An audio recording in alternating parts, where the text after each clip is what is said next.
परिवाराचं अस्तित्व, या परिवाराचं मंगल, या परिवाराचं पावित्र्य, या परिवाराचा सन्मान, या परिवाराचा स्वाभिमान, या परिवाराचा अभिमान, या परिवाराचा आधारवड कोणताही शब्द जोडा.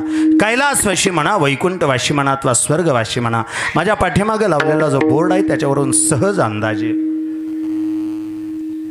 नावं फक्त जोडून घ्या, नावं चेक करून घ्या.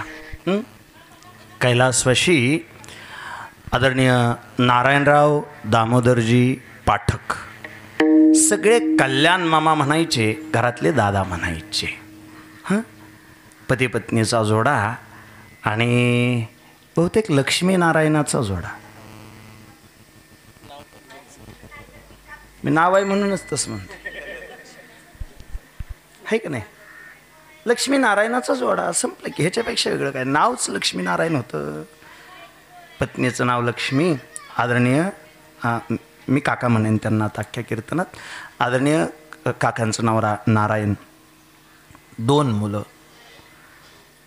पैकी त्या आयुष्याच्या बाबतीत विचार करता, संसाराच्या वेलीच्या बाबतीत विचार करता, त्या दोन्ही मुलांना प्रचंड चांगले संस्कार दिले. पैकी थोरले आदरणीय विष्णुपंत आणि धाकटे आदरणीय संजयजी. 2 मुलं, 2 मुली. एका मुलीचं नाव रोहिणी, एकीचं नाव सुनीता. हां बरोबर, हां बरोबर. 3 नातवंड. आदरणीय राहुलदादा तुम्ही, आदरणीय शुभम आणि सत्यजित. हां शेवटी ह्या सबंध परिवाराने आयुष्य लक्ष्मीनारायणासारखं जगलं म्हणून परिवारातला शेवट सत्याचा जीत झाला, सत्यजित. तिथपासून इथपर्यंतचा हा सबंध प्रवास, सबंध परिवार. ऐका, पौरहित करावं, समाजाला चांगल्या मार्गानं न्यावं. एखादी व्यक्ती अंधश्रद्धेत जात असेल तर अंधश्रद्धेतून बाहेर काढून त्याला देवादिकातून नीतिमत्तेचा मार्ग दाखवावा. बहुतेक आदरणीय काका श्रीपूरला बरेच दिवस होते, पण काय ह्या शंभूखेडच्या मातीमध्ये सामर्थ्य असेल कुणास ठाऊक.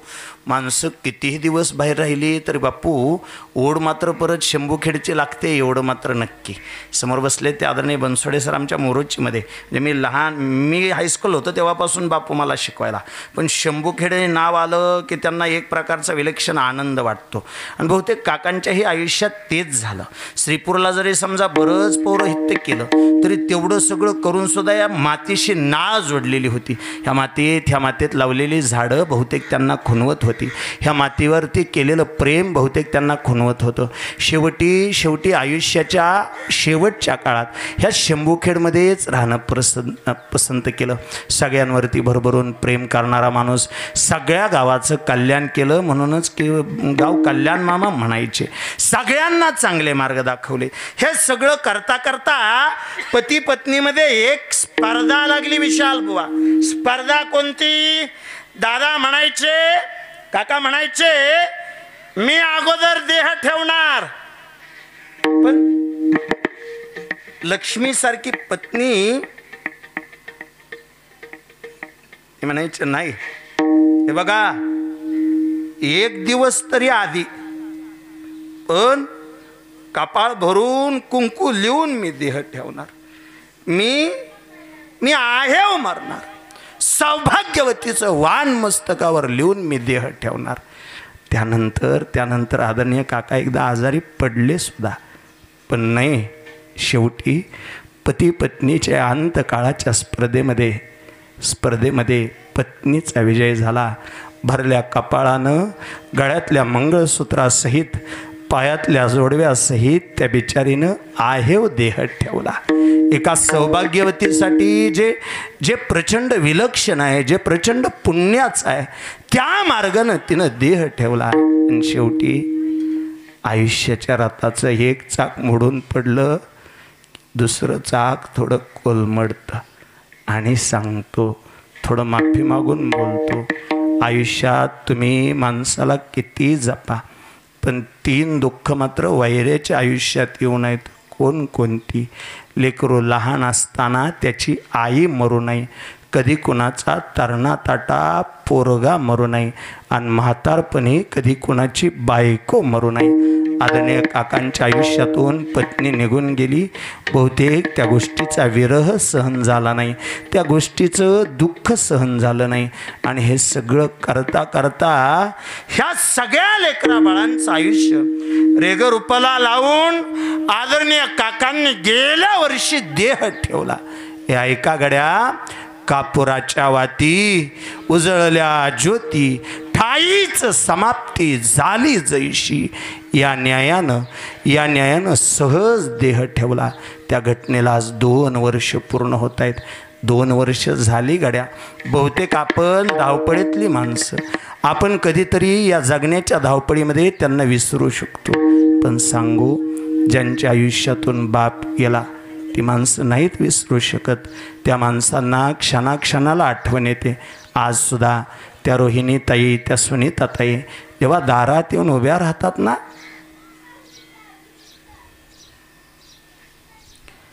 सताड उघड्या असणारी ती दारं त्यांच्याकडे बघतात आणि त्या सताड उघड्या दाराकडे बघून पायरीला पाय लावल्या लावल्या गहीवरून येतं. माहेरात आलं तर आता आई भेटत नाही, माहेरात आलं तर आता दादा बघायला भेटत नाहीत. ते दोघं होते तोपर्यंत विलक्षण प्रेम होतं. भाऊ भाऊजया प्रचंड जीव लावतात, प्रचंड काळजी घेतात. आजही माहेरातून जाताना कधीच सोबत आणलेली पिशवी रिकामी जात नाही. पण आईबाप असताना जो आनंद होता, आईबाप असताना जो आधार होता, आईबाप असताना जी माया होती, ती पुन्हा कुठं बघायला मिळत नाही. माघारी फिरलं तर इथपर्यंत यायचे. गाडीवरती पोरगी बसलेली असेल, त्या रोहिणी ताईला, त्या सुनीता ताईला अडवायचे. खिशातून 50 रुपयाची 20 रुपयाची नोट काढायचे. 50 रुपयाची नोट पोरीच्या हातावर दिली, पोरीनं त्या 50 रुपयांकडे बघायचं, दादांकडे द्यायची. नको मला, राहू द्या. अगं नाही मला देतात पोरं आणि असतात माझ्याकडं, उलट घेऊन जाताना पोरांना खायला नाही आणि त्यांना म्हणावं बाबांनी दिलं. ऐका गड्या, नंतर लाखो रुपये पोरींच्या हातात आले, पण आदरणीय दादांनी दिलेल्या खाऊला जी चव लागली ती पुन्हा कधीच कशाला लागली नाही. माऊली बुवा, तुम्ही आम्ही सगळेजण शेवट तो भला म्हणू याचसाठी केला होता 8 तास म्हणू, पण ज्यांच्या आयुष्यातून बाप निघून गेला त्यांना प्रचंड दुःख होतच होतं. मंडळी रामकृष्ण हरी. ते नव तुम्हाला माहित आहे नव, तुम्ही काय बघतायसा? ओम साई क्रिएशन. अहो हे युट्यूब चॅनेल आहे, हे महाराष्ट्रातलं एकमेव युट्यूब चॅनेल आहे जे सगळ्या वारकरी विचारधारा घरोघरी पोहोचवण्याचं काम करतंय. अहो मग बघताय काय, आपली वारकरी विचारधारा पोहोचवणारं हे चॅनेल तुम्ही सबस्क्राईब कराय नको?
शेवटचा दिस गो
विठ्ठला कुंटलिया धावा तृष्णेच्या तुका म्हणे मुक्ती परनिले नवरे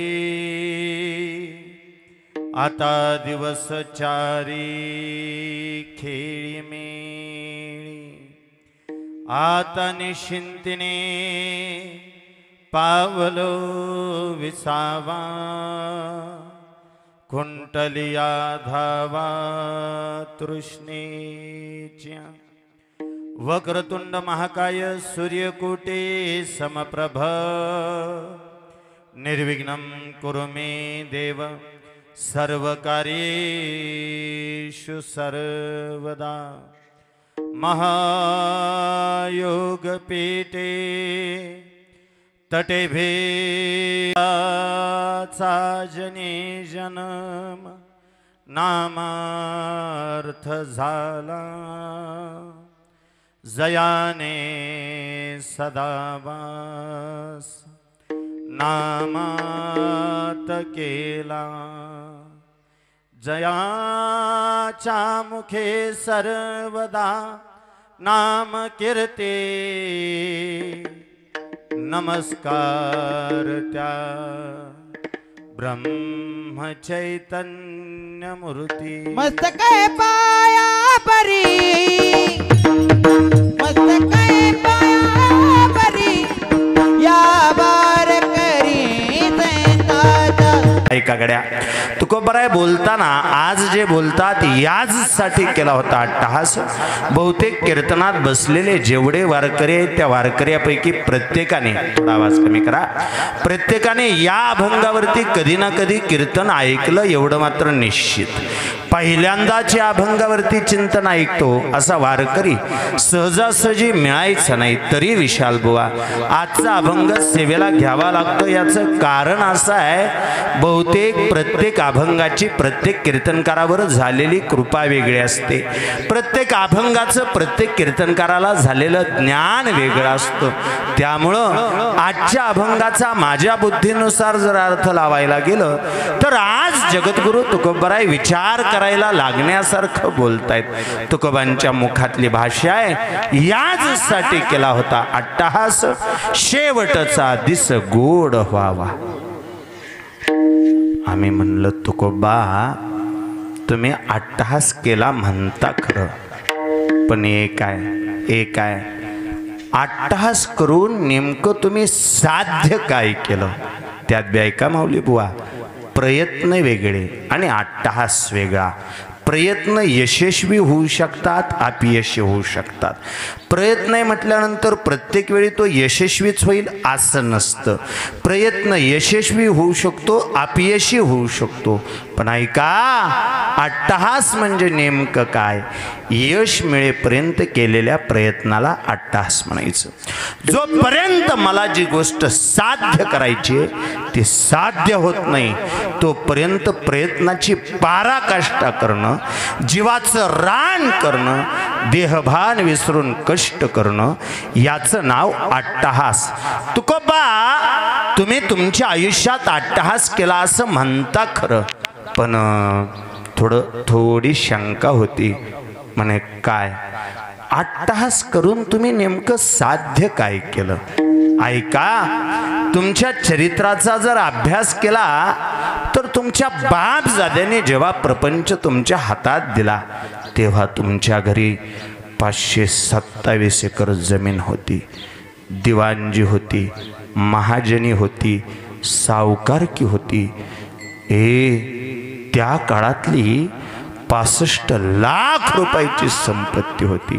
म्हणजे आम्ही तुम्हाला गरीब म्हणलं तर तुम्हाला वाईट वाटेल, कारण चालू काळामध्ये गरीब म्हणलेलं कोणालाच आवड नाही. प्रत्येकाची धडपड याच्यासाठी चालली आहे, मी आहे याच्यापेक्षा समाजाने मला मोठं म्हणावं. मग क्षेत्र कोणतंही असू द्या, धडपड अशीच आहे, मी आहे याच्यापेक्षा समाजाने मला मोठं म्हणावं, समाजाने मला मोठं मानावं. म्हणून अलीकडच्या काळात आम्ही असण्यापेक्षा जास्त दिसण्यावर जास्त जोर दिला. थोडं माफी मागून सांगतो, तुम्ही नाराज होऊ नका. समाधानी राहायला जास्त खर्च येत नाही, सुखाने राहायला जास्त खर्च येत नाही. आम्ही लय सुखात आहे हे शेजाऱ्याला दाखवायला जास्त खर्च येतोय. नाहीतर लय लागत नव्हतं. जुन्या काळामध्ये माणसाच्या गरजा 3 होत्या, गरजा 3 होत्या, त्याच्याऐवजी 5 झाल्या एवढंच. अगोदर 3 होत्या, अन्न वस्त्र निवारा. अलीकडं 5 झाल्या, अन्न वस्त्र निवारा, मोबाईल आणि त्याचा एक चार्जर. एवढ्या 5 वस्तू असल्या म्हणजे माणूस सुखात राहू शकतं. त्याला काय लागतं तेव्हा एवढ्या 5 वस्तू असल्या म्हणजे माणूस आनंदात जगू शकतो, कोणत्याही परिस्थितीत जगू शकतो. पण अडचण अशी आहे, आम्हाला आनंदात राहायचं नाही, आम्ही जास्त आनंदात आहे हे आम्हाला दुनियेला दाखवायचंय. मग राहुल काका, एक वाक्य जबाबदारी नाही का? जी गोष्ट तुम्हाला समाजाला आवर्जून दाखवावी लागते ती तुमच्याकडं कमी आहे असं समजायचं. काय म्हणला? जी गोष्ट तुम्हाला दुनियेला आवर्जून दाखवावी लागते. एखाद्याच्या अंगावर दागिने दिसले तर लगेच हुरळून जाऊ नका. ज्या अर्थी त्यांना ते दागिने समाजाला दाखवावे लागतायत, बहुतेक त्यांच्याकडे तेवढेच असू शकतात. अजून बोलू का? नवीन आलेली श्रीमंतीच जास्त धिंगाणा घालतीये. खानदानी श्रीमंत अजूनही शांतच दिसतात, अजूनही शांतच दिसतात. एखाद्याने जास्त श्रीमंती दाखवायला सुरुवात केली की त्याच्याकडे बघायचं आणि ओळखून जायचं काय बहुतेक श्रीमंती नवीन आहे. नवीन आल्या ते सहन होत नाही. काय आपली गरज होती एवढं बोलायची? तुकोबारायांबरोबर आपण बोलत होतो. तुकोबा, आम्ही तुम्हाला गरीब म्हणलं तर तुम्हाला सहन व्हायचं नाही, पण तुमच्या गरिबीची तुम्ही कबुली दिली. तुम्ही एकदा असं लिहून गेला, आम्ही सदैव सुडके, जवळ येता चोर धाके, जाऊ पुढती भिके कुत्री घर राखीती.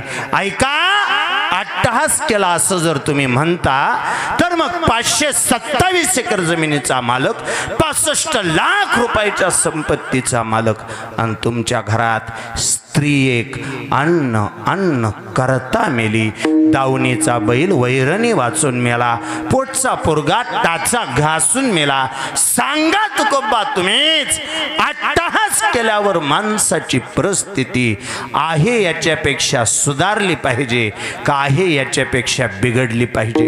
अट्टहास केल्यावर 527 एकर जमिनीची 600 एकर झाली पाहिजे. 65 लाख रुपयाच्या संपत्तीची 70 लाख रुपये झाली पाहिजे. अट्टहास केला म्हणून काय सांगता? घरात लेकरा बाळांना खायला अन्न राहिलं नाही. तुकोबा म्हणले, थांबा लेकरांनो, घाई करू नका. एकतर मी ज्याच्यासाठी अट्टहास केला त्या गोष्टी तुम्ही मोजेना झालाय. तुम्ही माझी संपत्ती मोजताय. मी संपत्ती कमवावी म्हणून अट्टहास केलाच नव्हता. मी परिस्थिती सुधारावी म्हणून अट्टहास केला नव्हता. माझा अट्टहास परिस्थितीसाठी नव्हता, माझा अट्टहास मनस्थितीसाठी होता. बहुतेक वारकऱ्यांनी काय कमवलं हे मोजण्यासाठी पैशाचा टेप लावू नका. वारकऱ्यांनी काय कमवलं हे मोजण्यासाठी पैशाचा टेप लावू नका. वारकऱ्याची संपत्ती पुण्याच्या टेपाने मोजली जाते, पैशाच्या टेपाने ती मोजूच नाही. तुकोबा सांगतात, मी काय कमवलं आणि कशासाठी अट्टहास केला हे जर विचारत असाल तर मी जन्माला आलो तेव्हा होतो केवढा, अनु रेणू या थोकडा, जाताना मी झालो केवढा, तुका आकाश एवढा. अनु रेणू पासून लहान होतो, आभाळा एवढा मोठा झालो. एवढ्यासाठी, याचसाठी केला होता अट्टहास. त्याच्यासाठी मी अट्टहास केला. त्याच्यासाठी म्हणण्यापेक्षा शेवटचा दिवस गोड व्हावा याच्यासाठी मी अट्टहास केला. बर तुकोबा, ज्याच्यासाठी तुम्ही अट्टहास केला ते तरी साधलं का? शेवटचा दिवस गोड व्हावा याच्यासाठी जर अट्टहास केला तर तुमच्याच मुखाने तुम्ही सांगा बरं आम्हाला, तुमचा शेवट नेमका झाला कसा? शेवट तो बैला,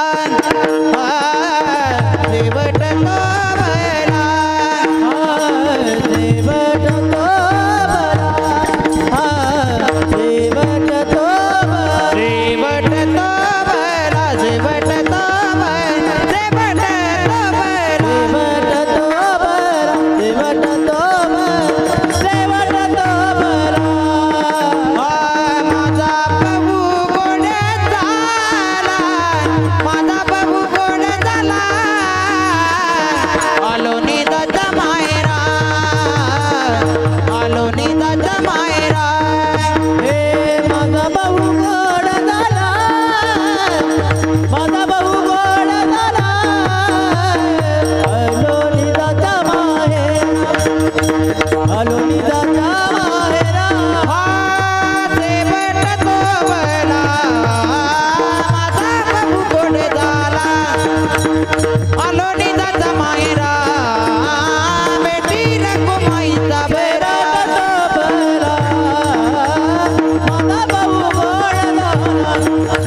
ऐकलं बहुतेक नकाच काय करू हा.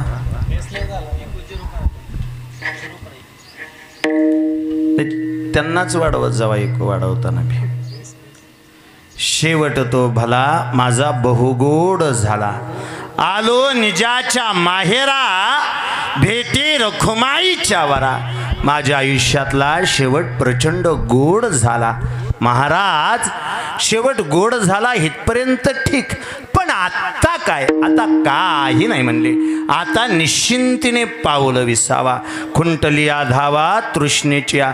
आयुष्यामध्ये जेवढ्या इच्छा होत्या तेवढ्या सगळ्या इच्छा संपून गेल्या. कृतकृत्य झालो, इच्छा केली ते पावलो. आणखी एका विशाल बुवा, वारकऱ्याचा मृत्यू, साधकाचा मृत्यू, परमार्थिकाचा मृत्यू, पुण्यवंताचा मृत्यू आणि सर्वसामान्य जीवाचा मृत्यू याच्यामध्ये थोडा भेद आहे.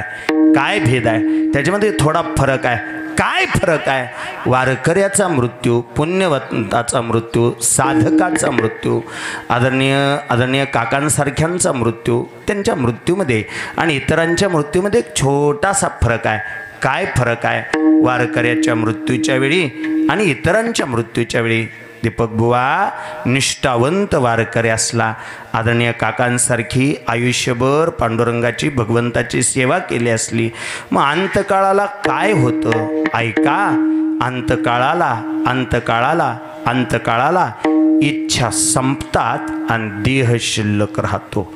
वारकऱ्याच्या इच्छा संपतात, देह शिल्लक राहतो. सर्वसामान्य लोकांचा देह संपतो तरी इच्छा शिल्लक राहतात. इच्छा कशा काही शिल्लक राहतात ते तुम्ही तिसऱ्या दिवशी सावडाईच्या विधीला, रक्षाविसर्जनाच्या विधीला बघा ना, तिथं जो काकस्पर्श केला जातो तो बहुतेक इच्छेचाच प्रश्न राहतो. ती कावळ्याची जी परीक्षा घ्यायची ती परीक्षा कावळ्याची आहे काय? नाही, गेलेल्या व्यक्तीच्या इच्छा संपल्या का इच्छा अपूर्ण राहिल्या याची बहुतेक परीक्षा घेतली जाते. काही जणांच्या पिंडाला कावळा स्पर्श करत नाही याचं कारण निश्चित आहे. इच्छा अतृप्त राहिल्या की काकस्पर्श घडत नाही. महाराज वारकऱ्याच्या बाबतीत मात्र तसं नाही. देह शिल्लक राहतो, इच्छा संपून जातात. आता काही राहिलं नाही. आयुष्यातल्या सगळ्या इच्छा पूर्ण झाल्या. आता निश्चिंतेने पावलं विसावा, खुंटलिया धावा तृष्णेची. तुकोबा आयुष्यातल्या सगळ्या इच्छा पूर्ण होण्यासाठी तुम्ही नेमकं केलं काय? गोड बोलले. आयुष्यभर आम्ही कौतुक वाटावं असं जगलो. कुठं लोकांना कौतुक वाटलं? तुमचं कौतुक वाटलं असतं तर गाढवावर बसून दिंड काढली नसती, त्या मांबाजी बुवानं बोराटीच्या काट्याने मारलं नसतं, शिवबा कासाराच्या बायकोनं अंगावर उकळणारं पाणी वतलं नसतं. तुकोबा म्हणले थांबा लेकरांनो, तुम्ही अशी घाई करताय त्याच्यामुळे अडचण येते. मी कौतुक वाटावं असं जगलो, पण लोकांना कौतुक वाटावं असं अजिबात जगलो नाही. माझ्या जगण्याचा अंतिम हेतू लोकांना कौतुक वाटावं असा नव्हता. माझ्या जगण्याचा अंतिम हेतू पांडुरंगाला कौतुक वाटावं असा होता. आणखी सोपं बोलतो बापू, ताट बसून ऐका. शेवटी तुमच्या आमच्या सगळ्यांच्या जगण्याचा अंतिम हेतू हाच असावा काका, नाहीतर सगळेच आपल्याला चांगलं म्हणतील ह्या भोळ्या अपेक्षेत अजिबात राहू नका. आणि कुणीच राहू नका, म्हणजे तुमच्यासाठीच नाही, कुणीच राहू नका. सगळेच चांगले म्हणलेत असं एकही व्यक्तिमत्व आजपर्यंत झालं नाही. हे तुम्ही इतिहासाची पानं चाळून बघा, महापुरुषांच्या कथा वाचा, महापुरुषांची चरित्र वाचा. त्यांच्या चरित्रामध्ये सुद्धा तुम्हाला वैरी भेटतीलच घेऊ. माझं बोलणं खोटं वाटत असेल तर बाकी सगळ्यांचे चरित्र बाजूला ठेवा. त्या प्रभू रामचंद्राचं चरित्र नजरेसमोर घेतलं. त्या प्रभू रामचंद्राने स्वतःची बायको रावणाच्या तावडीतून सोडवून आणली, त्या सीतेला रावणाच्या तावडीतून सोडवून आणलं. तुम्ही बोला माझ्याबरोबर, रावणाच्या तावडीतून सोडवून आणलेली सीता रामाला अयोध्येत ठेवता आली का ह्या फलटण तालुक्यातल्या सीताबाईच्या डोंगरावर आणून सोडावं लागली?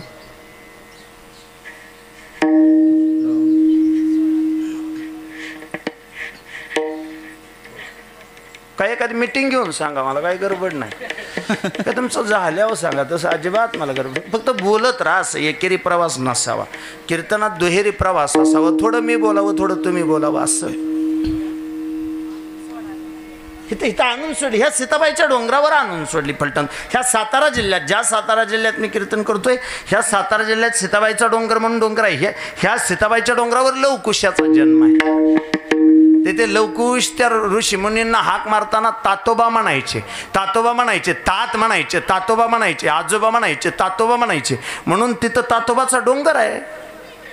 आता कोणाला सांगू, माणसं पुढं सरते ती. ऐका ऐका ऐका ऐका, शांत ऐका गड्या. सगळ्यांनी चांगलं जर रामाला म्हणलं नसेल तर तुम्ही आम्ही काय म्हणून अपेक्षा करावी सगळ्यांनी चांगलं म्हणावं. सोप्पं बोलतो माऊली बुवा, ताट ताट उभा राहून ऐका गड्या, सोप्पं बोलतो. जगत असताना असं जगा, जगत असताना असं जगा.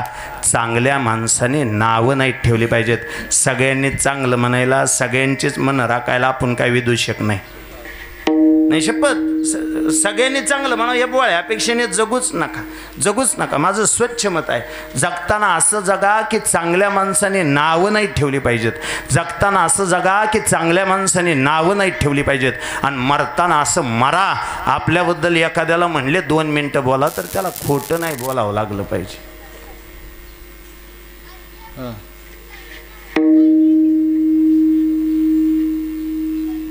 काय म्हणला?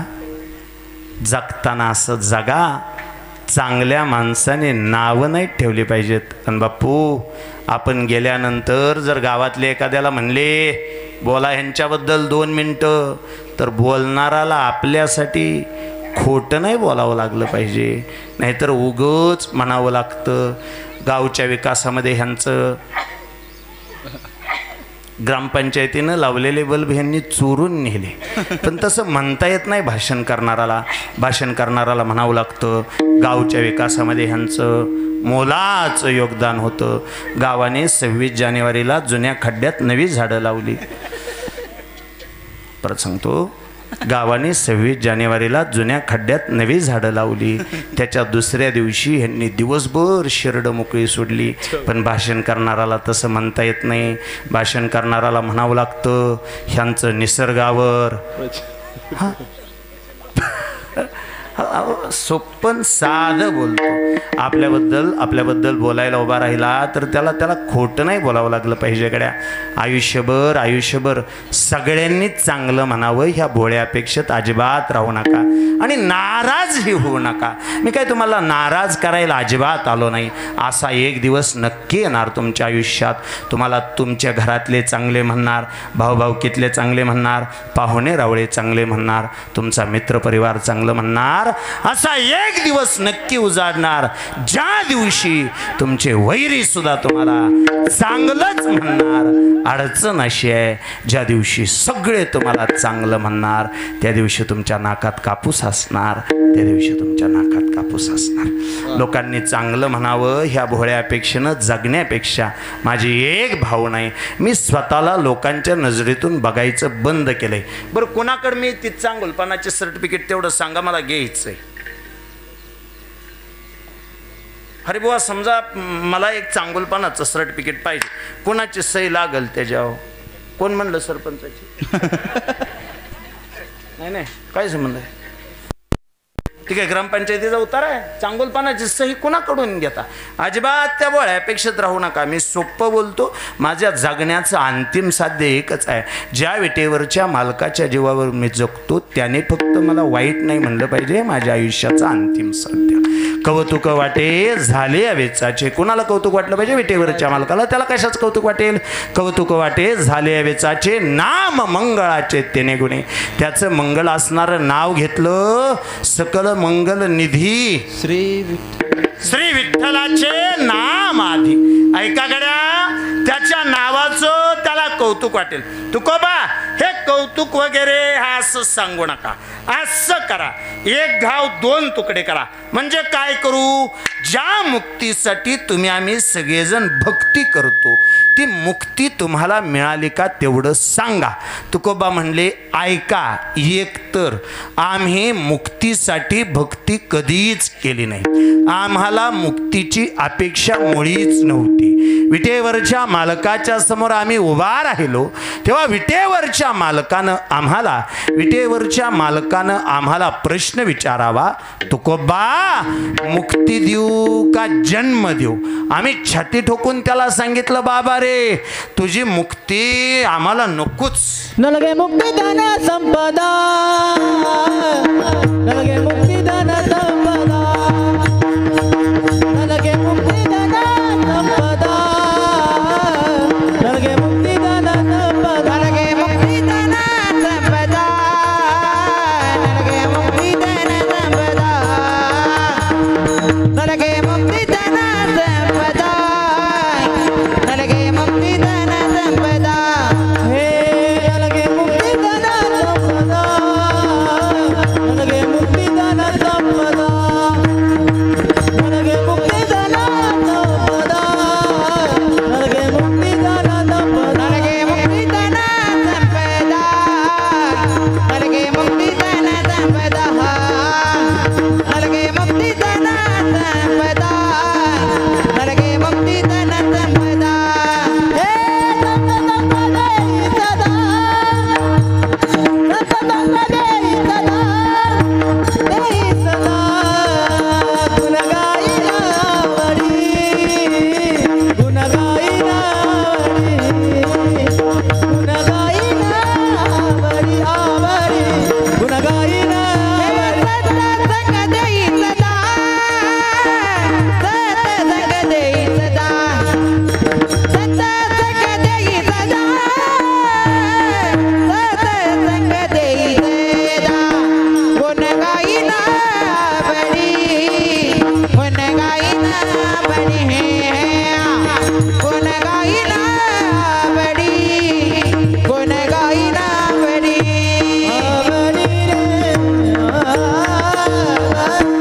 नलगे मुक्ती धन संपदा, संत संग देई सदा. याच अभंगाच्या शेवटच्या चरणामध्ये तुकोबांनी जन्म मागून घेतलाय. तुका म्हणे गर्भवासी सुखे घालावे आम्हासी. आता बघतो थोडं ताट बसा आणि कुणीतरी माझ्या बरोबर बोला, तुम्हा सगळ्यांना मुक्तीची अपेक्षा आहे का पुन्हा जन्माची अपेक्षा आहे? वा, तुम्हाला आम्हाला सगळ्यांना मुक्तीची अपेक्षा आहे. मुक्ती म्हणजे काय? पुन्हा जन्मालाच यायचं नाही, त्याचं नाव मुक्ती. जन्माला आलं नाही की म्हणजे परत मरावं लागत नाही, त्याचं नाव मुक्ती. पण तुकोबा म्हणतात, देवा तुझी मुक्ती नको, पुन्हा जन्मच दे. घेईन मी जन्म याचसाठी देवा. आता गंमत अशी आहे, तुकोबांना देवपद मिळत होतं, ते देवपद सोडलं आणि तुकोबा पुन्हा जन्मच मागतात, पुन्हा जन्मच मागतात. का बरं? थोडं ताट बसा. का तुकोबा पुन्हा जन्मच मागतात? त्याचं कारण असं आहे. थोडं माझ्या बरोबर बोला. तुम्हाला काय वाटतं, माणसाचं आयुष्य गुळासारखं असावं का मुंगळ्यासारखं?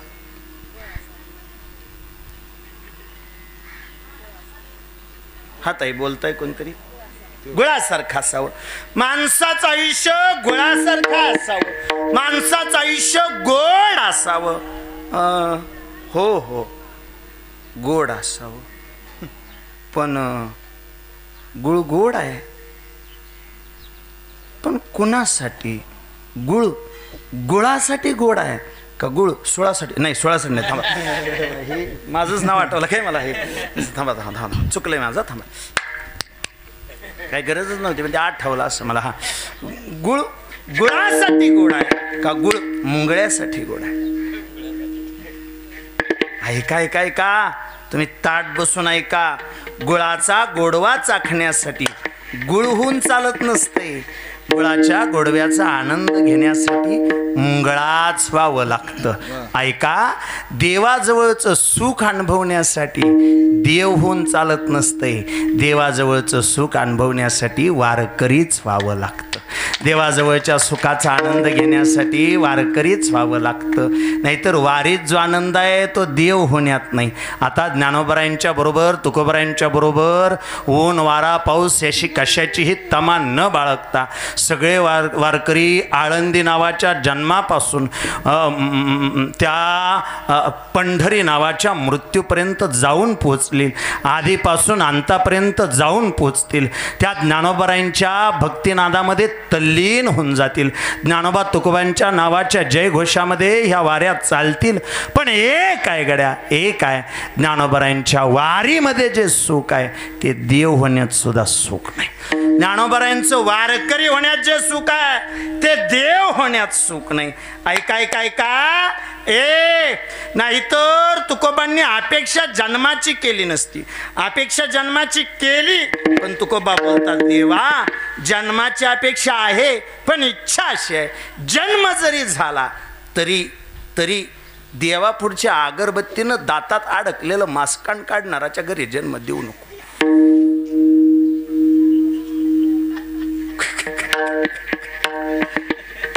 काय म्हणलं परत सांग बहुतेक दाट टोकरायला ती काढी राहते म्हणून मला ते आठवण आले. देवा एक जन्म दे, पण ज्या घरातल्या माणसांच्या गळ्यात पवित्र पांडुरंगाची माळ आहे त्यांच्या घरात जन्म दे, ज्यांची पांडुरंगाची वारी आहे त्यांच्या घरात जन्म दे.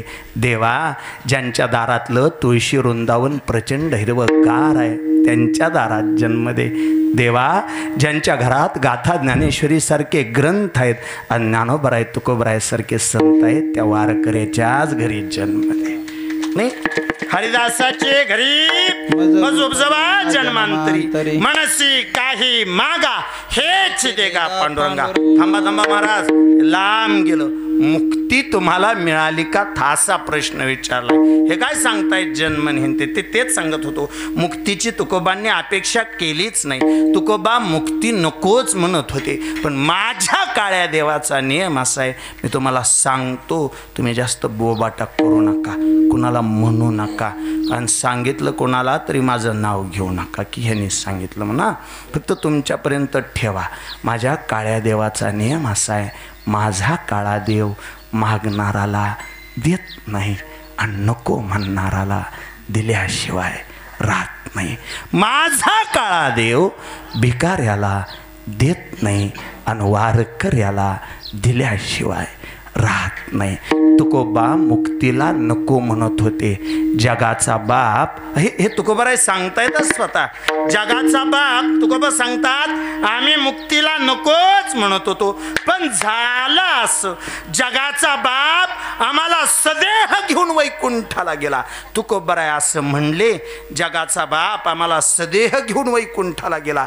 एवढा शब्द ऐकला आणि कीर्तनात बसलेला एक साधक तुकोबारायांकडे बघून हसला. त्यात बी फरक आहे, फरक सांगतो, बोलू नको.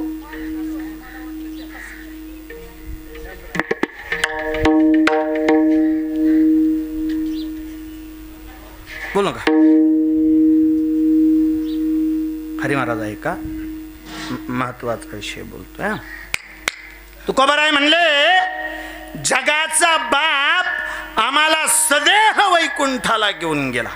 तुकोबाराय एवढं बोलले आणि कीर्तनात बसलेला एक साधक तुकोबांकडे बघून हसला. आता त्यात बी फरक आहे, त्यात बी फरक आहे. हसून बघणं वेगळं आणि बघून हसणं वेगळं.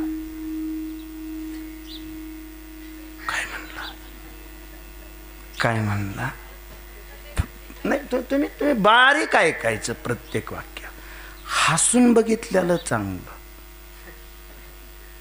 बघून हसलेलं वाईट नाही. शपथ कोणी बी आपल्याकडं हसून बघावं, बघून आपल्यावर हसू नये. ते साधक तुकोबारायांकडे बघितलं आणि हसला.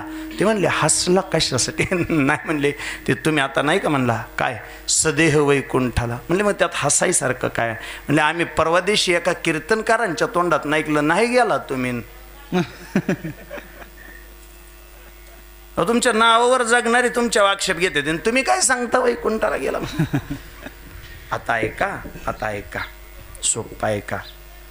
एक तर विशाल बुवा मी काही कोणाची बाजू घेत नाही, आपण स्वच्छंदी जगणारा माणूस आहे, कोणाच्या बाजू नाही आणि कोणाच्या विरोधात नाही, सरळ मार्गे. फक्त एक सांगतो काका, ऐका. ज्या महात्म्याच्या मुखातून ते गेलं आहे त्या महात्म्याचे सुद्धा संप्रदायामध्ये प्रचंड मोठं योगदान आहे, नाही? हा समाज आहे, जो समाज त्यांची तारीख घ्यायला धावत होता तोच समाज आता त्यांना टोमणे मारतोय. बरं, ज्यांनी टोमणे मारले हे सुद्धा गडी गाहुले नाहीत म्हणून साव आहेत. काय म्हणलं महाराज? मी कोणाची बाजू घेत नाही कोणाची, पण ते हे सुद्धा गडी गावले नाहीत म्हणून साव आहेत. होतं असं माऊलीबुवा, एखादा विषय वाचत वाचत गेलं की माणूस कधी कधी त्या विषयाच्या अधीन जातो, कधी कधी त्या विषयाच्या अधीन जातो. कधीही माणूस जर एखाद्या विषयाच्या अधीन गेला तर आपल्या मस्तिष्कामध्ये तसेच विचार घेतो आणि तेच विचार समाजापुढं मांडण्याचा अथवा पटवून देण्याचा प्रयत्न करतो. ते वाक्य काय त्यांनी आयुष्यात पहिल्यांदाच बोललं नव्हतं, त्याच्या अगोदर एक दोन जागेवर ते तसे बोलले होते, त्यांनी ते पटवून दिलं होतं. बहुतेक एखाद्या विषयावरती पकड येता येता तो विषय राहून जातो आणि त्याच्यातून अपभ्रंश किंवा त्याच्यातून चुका शोधल्या जातात. तुकोबाराय वैकुंठाला गेले का? गेलेच, 1000 वेळा गेले, पण त्यांनी कुठंतरी आक्षेपार्ह काहीतरी वाचलं असेल आणि ते पटवून देण्याचा ते प्रयत्न करत असतील. नाहीतर हरिभाऊ, जसं साहित्य आहे तसंच या महाराष्ट्रात विद्रोही साहित्य आहे. म्हणजे जसं सकारात्मक सांगितलंय तसंच नकारात्मक बी सांगितलंय. माझ्याकडे त्या लेखकाचं नाव आहे, पण आता सध्या मी लाईव्ह असल्यामुळं किंवा आता सध्या मी रेकॉर्डेड असल्यामुळे मला बोलता यायचं नाही. नाहीतर विद्रोही साहित्य कोण लिहितं हे ह्याचा पुरावा माझ्याकडे आहे. ज्या पुराव्यामध्ये दुर्योधनाला सुयोधन हे नाव दिले, ज्या पुराव्यामध्ये कौरवांपेक्षा पांडव कसे गुन्हेगार होते हे पटवून देण्याचा प्रयत्न केला आहे. द्रौपदीमुळं महाभारत कसं घडलं हे पटवून देण्याचा प्रयत्न केला आहे. सत्यनारायणाच्या कथेची ज्या पुराव्यामध्ये प्रचंड वेगळ्या पद्धतीनं कथा मांडण्यात आली, अशी कितीतरी पुरावे राहतात. मग माणूस जर असा एखाद्या वेळी तसा एखादा पुरावा नजरेसमोर आला की तो पुरावा वेगळेपण म्हणून समाजात मांडण्याचा प्रयत्न करतो, माफी मागून बोलतो, माझी तेवढी उंची नाही, माझा तेवढा अधिकार नाही, फक्त मला एकच कळतं, ज्या गादीवर मी उभा आहे ही गादी विज्ञान सांगायची गादी नाही, ही गादी अध्यात्म सांगायची गादी आहे. ह्या गादीवर विज्ञानाचा माझा विरोध नाही, फक्त एक राहतं माऊली बुवा, जर विज्ञानच तुम्ही समाजाला सांगणार असाल तर विज्ञानाला सुद्धा अपवाद तयार होतातच की हो. विज्ञानाने अपवाद तयार केले नाहीत का? जर विज्ञानाचाच अपवाद ऐकत असाल तर तोही ऐकून जा. निघालाय विषय तर आता विषय पूर्ण करून पुढं सरतो. विज्ञानाचा नियम असा आहे, हवेपेक्षा जड वस्तू हवेवर तरंगू शकत नाही. विज्ञानाचा नियम असा आहे, हवेपेक्षा जड वस्तू हवेवर तरंगू शकत नाही. जर हवेपेक्षा जड वस्तू हवेवर तरंगू शकत नसेल तर भुंगा बघितला, एवढा भुंगा विज्ञानाच्या नियमानुसार त्याला जे पंख देवाने दिलेत त्या पंखावर तो हवेत उडूच शकत नाही. त्याचे पंख प्रचंड पातळ असतात, त्याचं वजन जास्त असतं, तेवढ्याशा पंखानं तेवढं मोठं वजन तो उचलूच शकत नाही. असा विज्ञानाचा नियम आहे.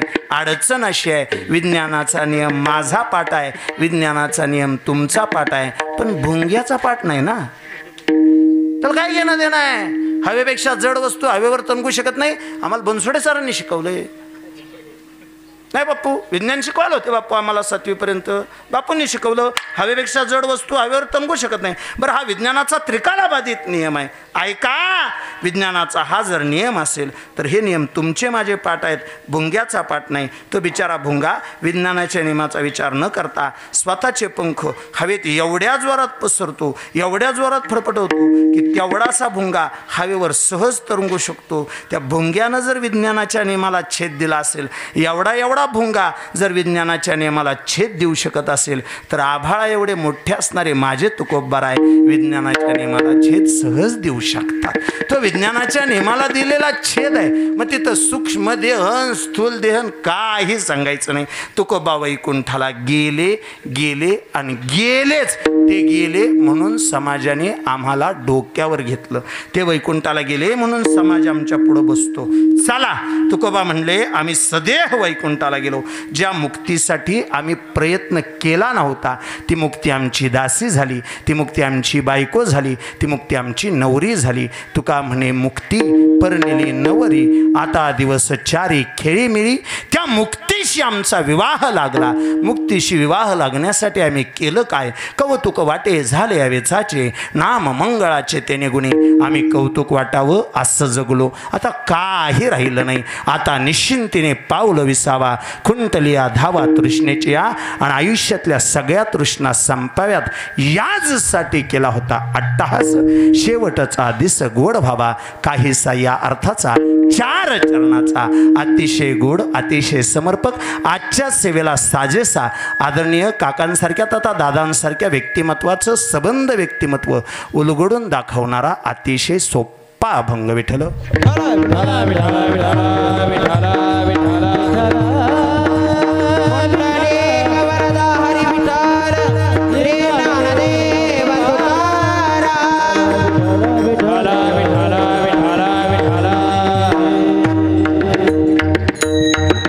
काहीसा या अर्थाचा अभंग सेवेला घेण्यापाठीमागचा परिहार नाम सेवेचं कारण.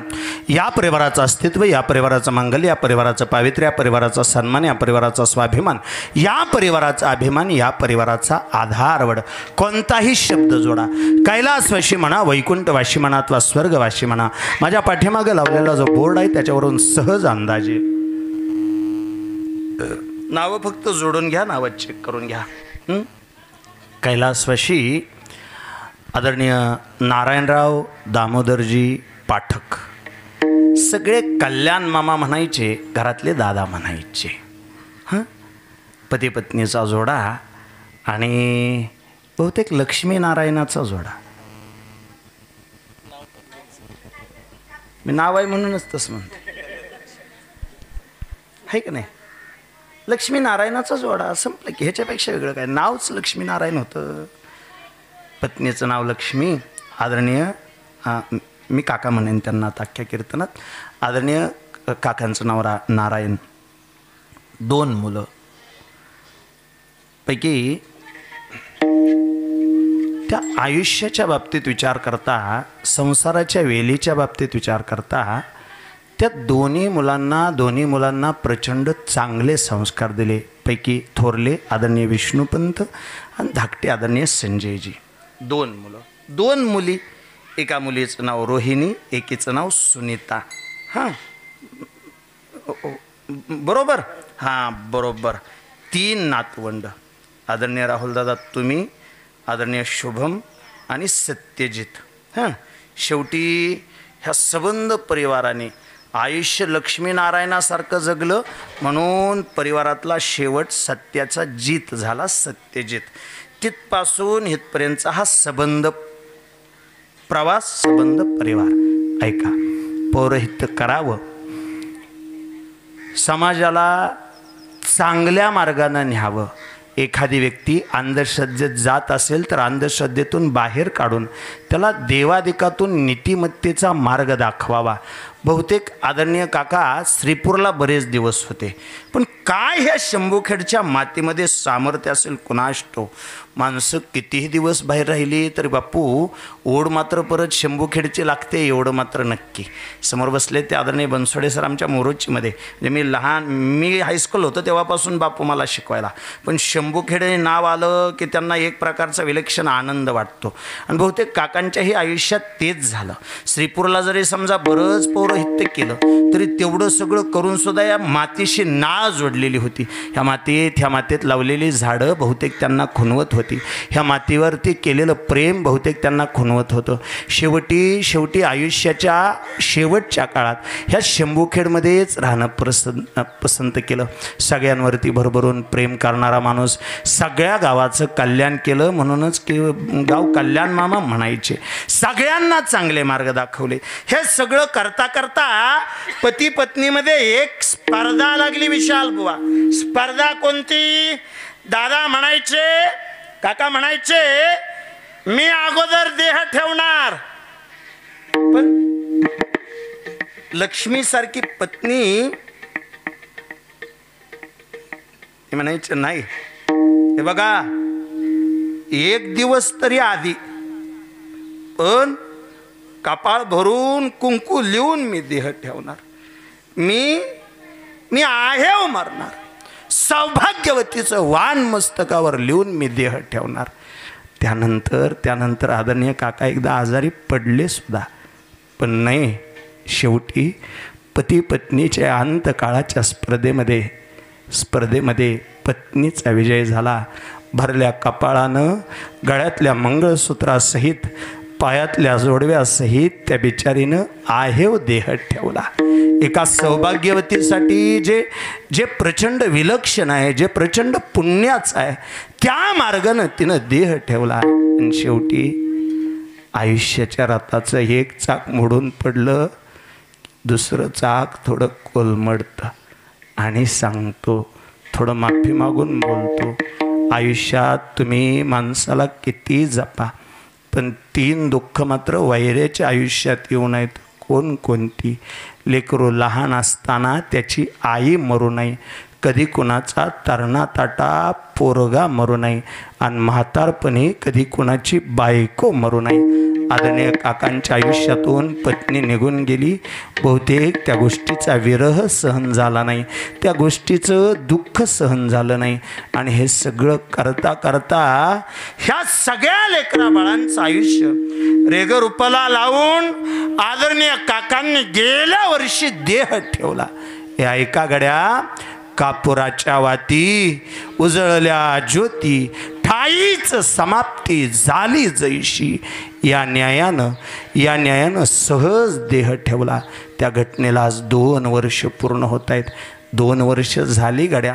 बहुतेक आपण धावपळीतली माणसं, आपण कधीतरी या जगण्याच्या धावपळीमध्ये त्यांना विसरू शकतो, पण सांगू, ज्यांच्या आयुष्यातून बाप गेला ती माणसं नाहीत विसरू शकत. त्या माणसांना क्षणाक्षणाला आठवण येते. आज सुद्धा त्या रोहिणी ताई, त्या सुनीता ताई जेव्हा दारात येऊन उभ्या राहतात ना,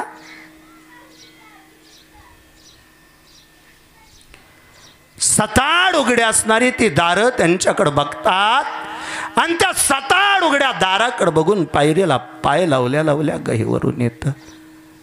माहेरात आलं तर आता आई भेटत नाही, माहेरात आलं तर आता दादा बघायला भेटत नाहीत. ते दोघं होते तोपर्यंत विलक्षण प्रेम होतं. भाऊ भाऊजया प्रचंड जीव लावतात, प्रचंड काळजी घेतात. आजही माहेरातून जाताना कधीच सोबत आणलेली पिशवी रिकामी जात नाही. पण आईबाप असताना जो आनंद होता, आईबाप असताना जो आधार होता, आईबाप असताना जी माया होती, ती पुन्हा कुठं बघायला मिळत नाही. माघारी फिरलं तर इथपर्यंत यायचे.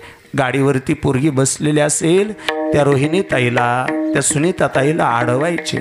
खिशातून 50 रुपयाची 20 रुपयाची नोट काढायचे. 50 रुपयाची नोट पोरीच्या हातावर दिली, पोरीनं त्या 50 रुपयांकडे बघायचं, दादांकडे द्यायची. नको, मला राहू द्या.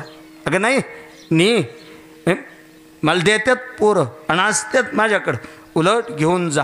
जाताना पोरांना खायला नाही, आणि त्यांना म्हणावं बाबांनी दिलं.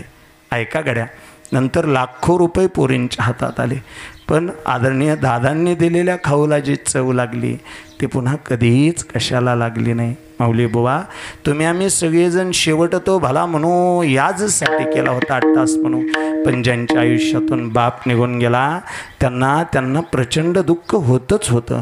या लेकरांच्या आयुष्यातून माय गेली, बाप गेला. दीपक बुवा, मायबाप गेलेल्या लेकरांची अवस्था एकतर ज्ञानोबरायांसारखी होते, नाहीतर मायबाप गेलेल्या लेकरांची अवस्था त्या गंगाखेडच्या जणीसारखी होते. एकदा ती जणी पांडुरंगाच्या समोर उभा राहिली आणि पांडुरंगाबरोबर भांडायला लागली. देवा, आई मरून गेली, बाप मरून गेला, सांग तरी आता आम्ही जगायचं कसं?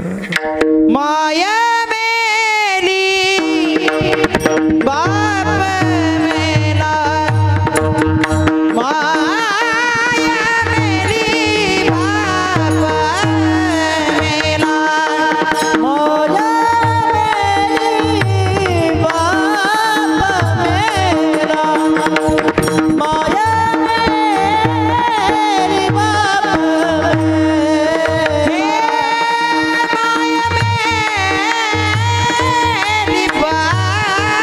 मेला,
माय मेले बाप मेला, आता सांभाळी विठ्ठला, मी तुझेच गाले करू, नको विठ्ठला अभेरू. देवा तुझीच लेकर आम्ही, मायबाप मरून गेल्यानंतर तुलाच सांभाळावं लागेल. ऐका गड्या, मायबाप मरून गेले, त्यातून आदरणीय दादा गेले, त्याला 2 वर्ष झाले. बहुतेक शेवटचा दिवस गोड करून गेले. आणि ऐका विशाल बुवा, माऊली बुवा, मी काल परवा एक वाक्य ऐकलं, आगाज कुछ भी हो अंजाम अच्छा होना चाहिए. सुरुवात कशी असू द्यावं, शेवट गोडच झाला पाहिजे. आणि तसं खात्री देता येत नाही का शेवट गोडच होईल म्हणून. थोडं वाईट वाटेल, राग येईल, पण आम्ही एवढी आयुष्यभर जरी कीर्तन केली, खात्रीशीर सांगता येईल काय मरताना आमच्या तोंडात देवाचंच नाव येईल म्हणून.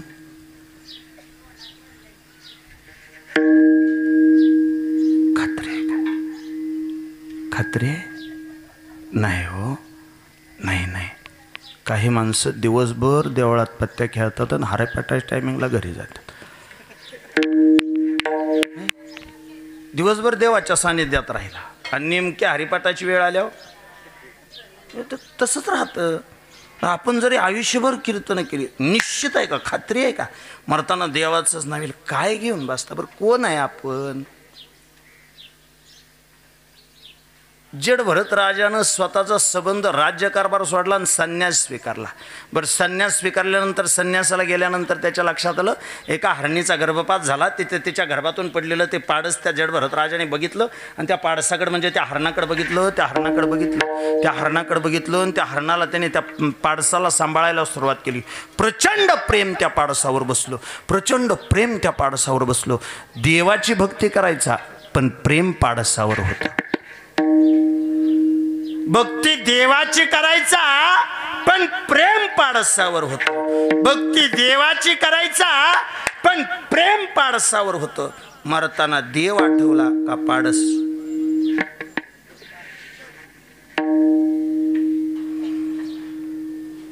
देवाची भक्ती करून जर पाडसावर प्रेम ठेवलं तर मरताना जर पाडस आठवत असेल तर देवाची भक्ती करून पैशावर प्रेम करणाराला मरताना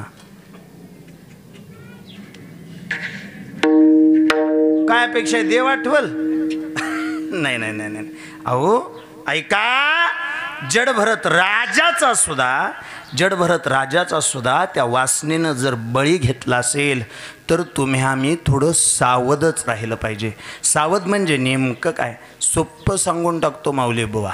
एकतर तुमचं माझं आयुष्याचं पुस्तक 3 पानाचं, विशाल बुवाच्या आयुष्याचं पुस्तक 3 पानाचं, माझ्या आयुष्याचं पुस्तक 3 पानाचं, तुमच्या आयुष्याचं पुस्तक 3 पानाचं, दीपक बुवाच्या आयुष्याचं पुस्तक 3 पानाचं, राहुल काकांच्या आयुष्याचं पुस्तक 3 पानाचं, हरिबुवांच्या आयुष्याचं पुस्तक 3 पानाचं. इथं जी लेकरं उभा आहेत ह्या लेकरांच्या आयुष्याचं पुस्तक 3 पानाचं, जो शूटिंग काढतोय त्याच्या ह्या आयुष्याचं पुस्तक 3च पानाचं. नाही नाही, बसलेल्या सगळ्याच जणांच्या आयुष्याचं पुस्तक 3 पानाचं. एखाद्याला वाटेल आम्ही मंडपात बसलो नाही, पत्र्याच्या शेडमध्ये बसलोय. तुमच्याही आयुष्याचं पुस्तक 3च पानाचं. भगवंताने पुस्तकच छापताना 3 पानाचं छापलं. हे आयुष्य नावाचं जे पुस्तक आहे उन्यापुऱ्यात 3 पानाचं. पहिल्या पानावर त्याने जन्म लिहिला, पहिल्या पानावर त्याने बालपण लिहिलं, दुसरं पान त्याने कोरं सोडलं आणि तिसऱ्या पानावर त्याने मृत्यू लिहिला. पहिल्या पानावर जन्म लिहिला, तिसऱ्या पानावर मृत्यू लिहिला. बुवा, मधलं पान त्याने कोरं कोणासाठी ठेवलं? ते तुमच्या माझ्यासाठी ठेवलं. तुम्ही आम्ही मधल्या पानावर काही लिहू शकतो. त्या मधल्या पानाच्या बाबतीत तो अजिबात डावळाडवळ करत नाही. त्या मधल्या पानाला त्याने टायटल देऊन ठेवलंय, शीर्षक देऊन ठेवलंय कर्म. कर्म नावाचं मधलं पान तुमच्या आमच्या हातात आहे. पहिलं पान आपल्या हातात नाही, जन्म. शेवटचं पान तुमच्या आमच्या हातात नाही, मृत्यू.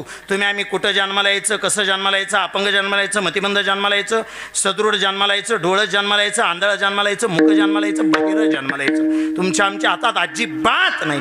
जन्म नावाचं पान तुमच्या आमच्या हातात नाही, ते छापून तयार आहे. मृत्यू नावाचं पान तुमच्या आमच्या हातात नाही, मरावं लागणार आहे अंतिमतः, हे निश्चित. मग तुमच्या आमच्या हातात कोणतं पान आहे? कर्म नावाचं पान आहे. बरं, कर्माच्या पानाच्या बाबतीत विचार करता, कर्माच्या बाबतीत तुम्हाला स्वातंत्र्य दिलंय, तुम्ही काही करा. तो विटेवरचा मालक अजिबात डवळाडवळ करत नाही. तुम्ही चोरी केली तरी अडवत नाही आणि वारी केली तरी अडवत नाही. माणसं म्हणली देवळात चोरी झाली, देव काय करत होत, तो काय करत नाही. त्याची काय गरज आहे? त्याने हिशोबाला 2 माणसं ठेवल्यात ना. तुमच्या उजव्या खांद्यावर एक जण बसलाय, डाव्या खांद्यावर एक जण बसलाय. त्या दोघांचं नाव चित्रगुप्त आहे. आता बहुतेक किती जणांना पटतंय मला माहीत नाही, पण बहुतेक हरे बाबा असं राहतं, आपल्या आयुष्याचा हिशोब करणारे चित्रगुप्त आहेत. आयुष्याचा हिशोब करणारे चित्रगुप्त आहेत. म्हणूनच आयुष्याच्या मधल्या पानावरचं चित्र गुप्त आहे.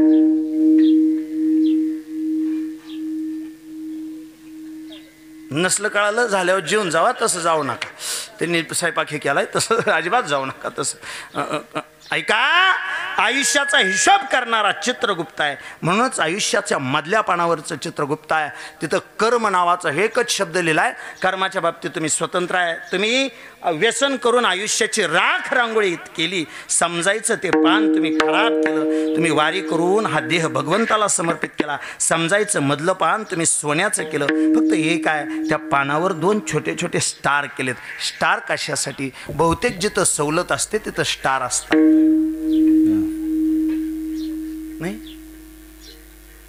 नाही, बहुतेक जिथं सूट दिलेली असते, सूट तिथं स्टार केलेलं असतात. आणि तिथं वर मराठीत लिहिलेलं असतं, टर्म्स अँड कंडिशन्स अप्लाय. मराठीत टर्म्स अँड कंडिशन्स अप्लाय लिहिलेलं असतं. इंग्रजीत लिहितात नियम व अटी लागू, असं असतं. ते असं असतं. म्हणजे तुम्हाला सवलत दिली आहे, पण सवलतीचा गैरफायदा घ्यायचा नाही. त्याला काही नियम आहेत, काही अटी आहेत. कर्माच्या बाबतीत तुम्हाला सवलत आहे, कर्माच्या बाबतीत तुम्हाला स्वातंत्र्य आहे, पण 2 स्टार केलेत आणि कर्माचे 2 नियम लिहिलेत. पहिला नियम आहे कर्माचा, जन्माला आला तुम्हाला कर्म करावंच लागेल. आणि कर्माचा दुसरा स्वच्छ नियम आहे, आरशा एवढा स्वच्छ आहे, केलेलं कर्म तुम्हाला भोगावंच लागेल. केले कर्म झाले ते भोगाले, केले कर्म झाले ते भोगाले, केले कर्म झाले ते भोगाले, केले कर्म झाले ते भोगाले, केले कर्म झाले ते भोगाले, केले कर्म झाले ते भोगाले, केले कर्म झाले ते भोगाले, केले कर्म झाले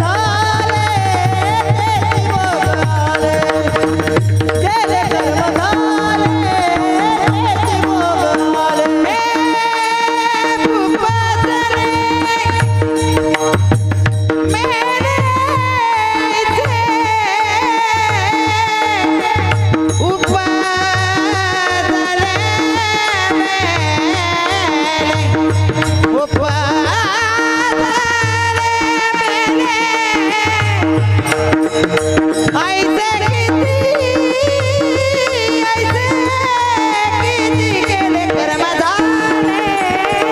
भोगाले.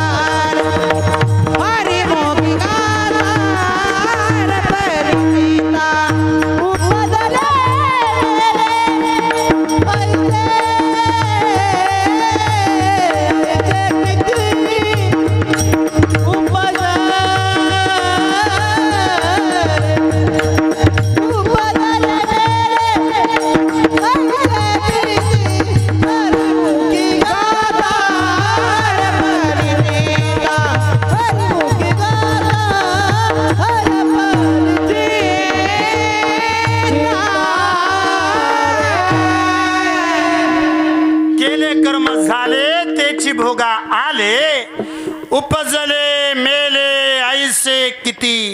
ऐका, थांबा 5 मिनिटात संपवून टाकतो कीर्तन. फक्त ताट बसा. आणि हे आताचं जे प्रमाण आहे, आताचे जे प्रमाण आहे, केले कर्म झाले त्याचे भोग आले, उपजले मेले ऐसे किती, हे प्रमाण एकदा जे जाणकार आहेत त्यांनी स्वतःच्या एकदा बुद्धीवरून हे प्रमाण चेक करून घ्या. केले कर्म झाले त्याचे भोग आले. मी 1 मिनिट वेळ देतो सगळ्यांना. ह्या प्रमाणामध्ये क्रियापद किती आले?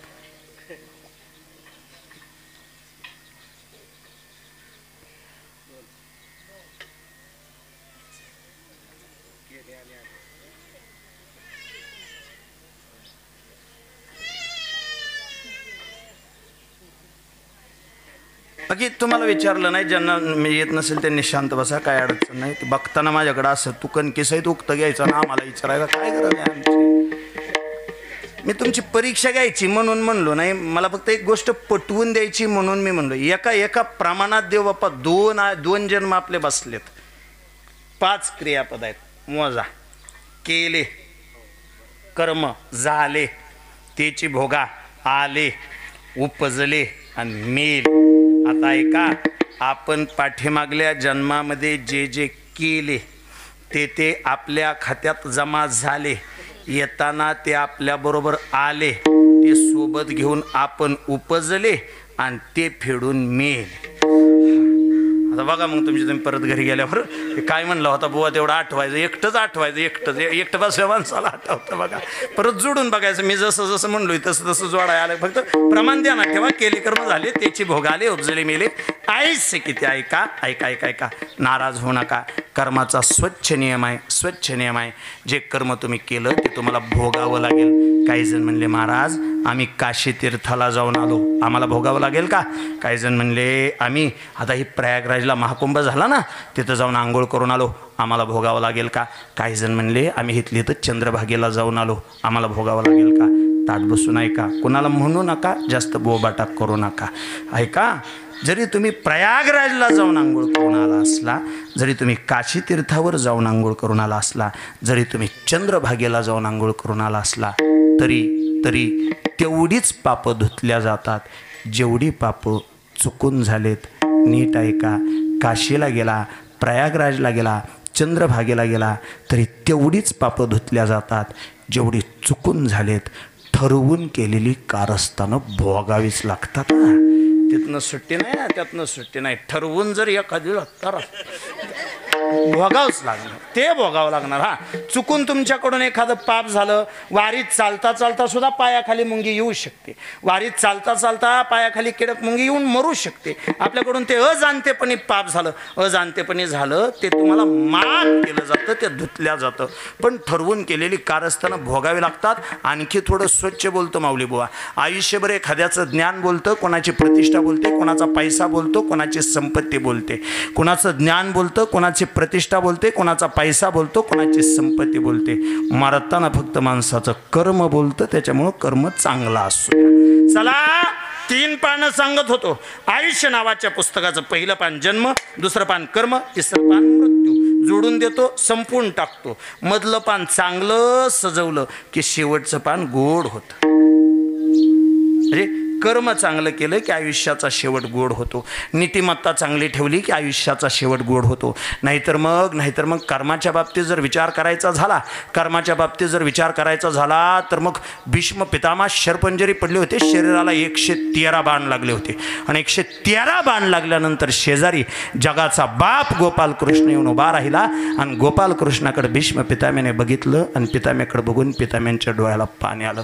कृष्णाने पितामहाकडे बघितलं आणि पितामहांना विचारलं, अहो क्षत्रिय आहे तुम्ही, मरताना डोळ्याला पाणी कसं? वारकऱ्याच्या आणि क्षत्रियाच्या मरताना डोळ्याला पाणी येऊ नये, शोभत नाही ते. क्षत्रिय आहे, मरताय तुम्ही, आयुष्याचा शेवटचा श्वास घेताय.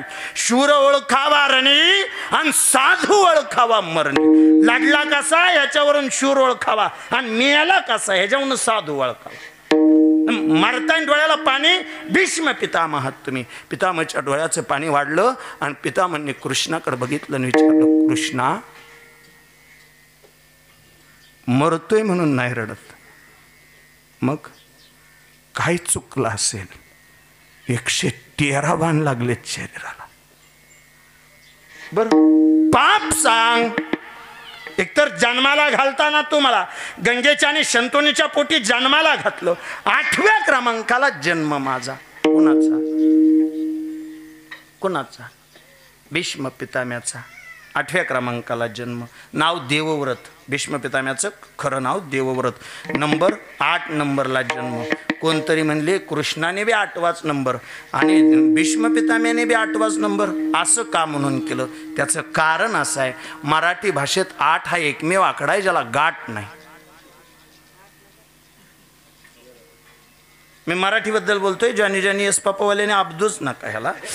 मी फक्त मराठी भाषेबद्दल बोलतोय. मराठीत 8 हा एकमेव आकडा आहे ज्याला गाठ नाही. 1च्या टुकड्यावर गाठ आहे, 2च्या पोटाला गाठ आहे, 3च्या पायाला गाठ आहे, 4 नुसत्या गाठीचा आहे, 5च्या खांद्यावर गाठ आहे, 6च्या पायाला गाठ आहे, 7 आतल्या गाठीचा आहे. तुम्ही बघा की 7 असा आतल्या गाठीचा आहे, 8ला गाठ नाही. ते म्हणे देवा जन्म घेताना 8व्या क्रमांकाला जन्म घेतला. जन्म झाल्या आई सोडून गेली. बापाबरोबर आयुष्यभर जगलो. बापाचा विवाह व्हावा म्हणून माझं तारुण्य बापाला दिलं. बापाचं वार्धक्य स्वतःला घेतलं. त्याच वेळी शपथ घेतली होती आयुष्यभर स्त्रीवर कधी हल्ला करणार नाही, आयुष्यभर गादीवर कधी बसणार नाही आणि आयुष्यभर विवाह कधी करणार नाही. एवढ्या 3 शक्ती आयुष्यभर जपल्या. आयुष्यभर चांगलं वागलो. चुकलं काय म्हणून कृष्णा, चुकलं काय म्हणून एवढा वाईट मृत्यू माझ्या नशिबाला घातला. म्हणजे राग येईल तुला, पण मला विचारायचं कृष्णा, मागच्या अवतारात एका गिधाडाला स्वतःची मांडी दिली आणि ह्या अवतारात पितामह असून मला 113 बाण मारले नाही. मागच्या अवतारात रामाच्या अवतारात एका गिधाडाला मांडी दिली. जटायू नावाचं गिधाड तुझ्या मांडीवर मेलं आणि पितामह असून मला 113 बाण लागून. कृष्ण परमात्मा म्हणे ऐका सगळा दोष माझ्यावर देऊ नका. तुमचं काय चुकलं काय पाप झालं हे जर विचारत असाल तर ह्या जन्मातलं एक पाप सांगतो आणि मागच्या जन्मातलं एक पाप सांगतो. जटायू बरोबर स्वतःची तुलना अजिबात करू नका. जटायूच्या समोर एका स्त्रीची आबरू घेतली जात होती. जटायूनं आबरू वाचवण्याचा प्रयत्न केला. तुमच्या समोर स्त्रीची आबरू घेण्याचा प्रयत्न केला जात होता तेव्हा तुम्ही ती उघड्या डोळ्यानं बघितली होती. तुमचं पाप आहे. जटायू बरोबर कशाला तुलना करता? आणि 113 बाणाचा हिशोब लिहून ठेवलाय चित्रगुप्ताने. तुमचा हिशोब लिहून ठेवलाय.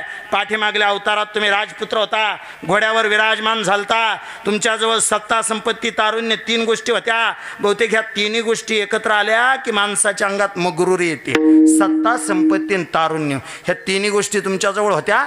तुम्ही घोड्यावर बसून निघाला होता आणि घोड्यावर बसून निघालेला असताना रस्त्याच्या कडेला एक सरडा होता.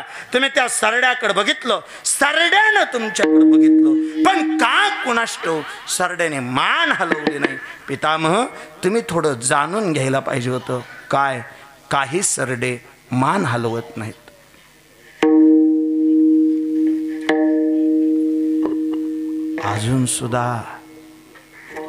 अजून सुद्धा काही सरडे मान हलवत नाहीत.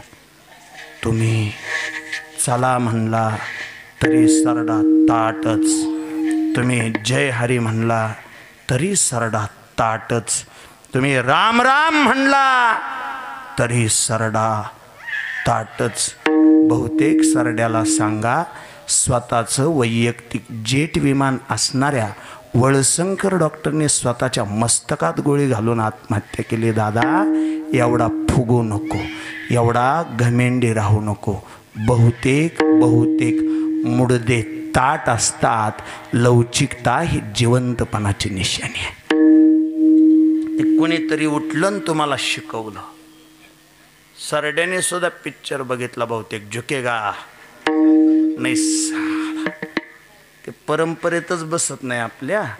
मुळात माझी ज्ञानोबा तुकोबांची परंपरा झुकेगा नाही म्हणत नाही. माझी परंपरा नम्र झाला भूता त्याने कोंडिले अनंता या नावाची माझी परंपरा. पितामह काय चुकलं हे जर विचारत असाल तर त्या सरड्याला तुम्ही बाणाच्या टोकावर उचलला आणि तो सरडा धनुष्याच्या आधारानं तुम्ही बाणाने फेकून दिला. त्यावेळी त्या सरड्याच्या शरीराला 113 काटे टोचले होते. त्या सरड्याच्या डोळ्याला पाणी आलतं आणि त्याने शाप दिलता, जेणे कोणी विनाकारण माझ्या शरीराला 113 काटे टोचवलेत. भगवंता याचा बदला तुला घ्यावा लागेल.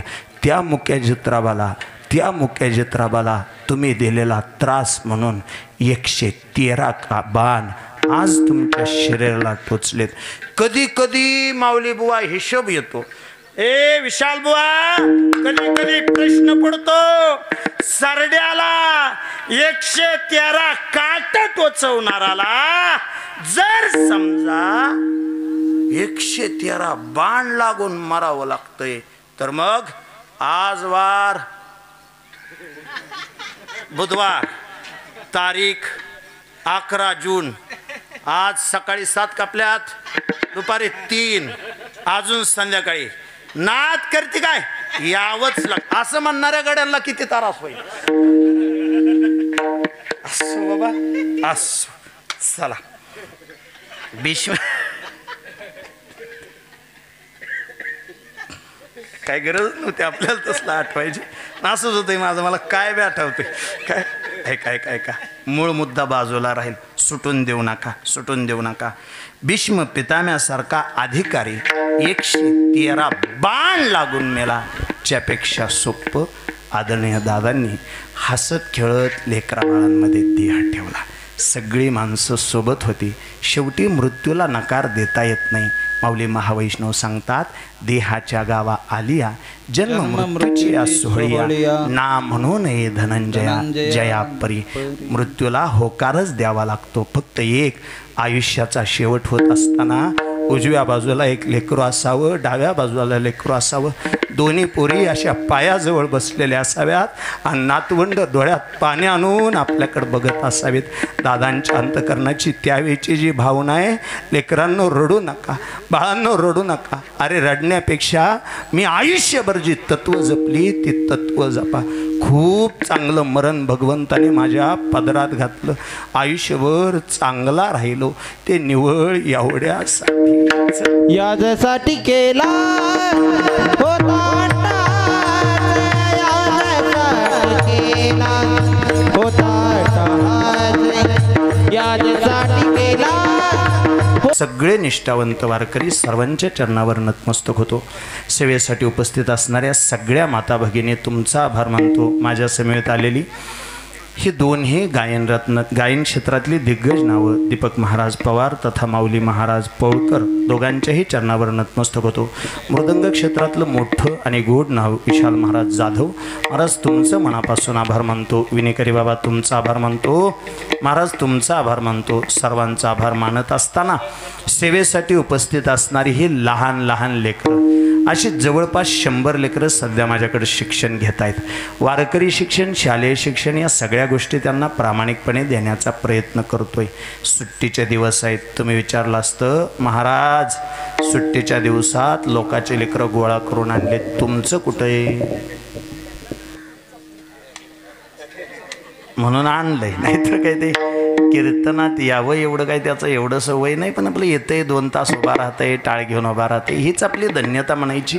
त्या लेकराचं मनापासून आभार मानतो. त्याचा आभार मानत असताना या सबंध कार्यक्रमाचं ज्यांनी अतिशय गोड चित्रीकरण केलं, अवघ्या काही क्षणामध्ये अखंड महाराष्ट्रभर यूट्यूब चॅनल या क्षेत्रामध्ये ज्यांनी मोठं नाव केलं, आम्हा सगळ्यांसाठी ते सदैव भूषणावह. आमच्या सगळ्यांना त्या गोष्टीचा आनंद आहे. चैतन्यदादा ओम साई क्रिएशनच्या माध्यमातून यूट्यूब क्षेत्रातलं हे मोठं नाव आज आहात, त्याच्यापेक्षा आणखी मोठे व्हा, खूप मोठे व्हा. या महाराष्ट्राच्या मातीमध्ये जे चांगलं करतात, माझा विटेवरचा मालक त्यांच्या पाठीशी उभा राहतो. त्या पांडुरंगाच्या आशीर्वादानं आणखी मोठं व्हावं, हीच पांडुरंगाच्या चरणी प्रार्थना करतो. तथा या सगळ्यांचा आभार मानत असताना विशाल बुवा आजच्या कीर्तनात ज्यांनी गोड साऊंड सिस्टम लावली, दादा तुमचं मनापासून आभार मानतो आणि कीर्तन संपवतो. संपवतानाचं अखेरचं आणि एक कमी करा, अखेरचं आणि शेवटचं वाक्य, दादांनी आयुष्यभर काय कमवलं हे जर मोजत असाल तर माऊली बुवा ते पैसा पाणी धन दौलत हे जास्त मोजू नका. झालतं असं, दादांच्या पोटी जन्माला 2 मुली आलत्या. मरता मरता दादांनी 2 मुलींच्या 4 मुली केल्या आणि मग देह ठेवला. काय म्हणलं परत एकदा सांगा महाराज. भगवंताने त्यांच्या पोटी 2 मुली दिल्या होत्या, पण दादांनी देह ठेवताना त्यांना 4 मुली होत्या. असं कसं काय? मी जे नावं घेतोय ती फक्त तपासून घ्या. रोहिणीताई, हां, सुनीताताई, ह्या 2 आणि त्यानंतर संगीताताई आणि सुजाताताई. महाराज ह्या 2 मुली नव्हत्या. हां, आणि मी ह्याच्यासाठी हे वाक्य शेवट ठेवलंय. मी सांगू, सुनाबाळांनी सुद्धा स्वतःच्या बापाची जेवढी काळजी घेतली जाते त्याच्या 1000 पटीनं काळजी सुनाबाळांनी घेतली. सुजाताताई, महाराष्ट्रभर कीर्तन करतो आम्ही, फक्त एक सांगतो आज कीर्तनाच्या माध्यमातून, स्वतःच्या बापावर प्रेम करणारे पावलोपावली भेटतात, पण तुमच्यासारखं सासऱ्यावर बापापेक्षा जास्त प्रेम करणारी नशीबवान सून भेटायला आमच्यासारख्यांना सुद्धा स्वतःची पावलं झिजवावी लागतात. अतिशय नम्रतापूर्वक तुमच्या चरणावर नतमस्तक होतो आणि तुमचं अंतकरण या महाराष्ट्राच्या मातीतल्या प्रत्येक सुनेच्या हृदयामध्ये जागं व्हावं आणि तिनं प्रत्येकीनं आपल्या सासऱ्याप्रती असाच भाव ठेवावा हीच अपेक्षा कीर्तनातून व्यक्त करतो. आणि शेवटी तुम्ही सगळे खेळीमेळीच्या वातावरणात राहणं हीच दादांसाठी मुक्ती, तोच दादांसाठी मोक्ष. तुका म्हणे मुक्ती परणे तुका म्हणे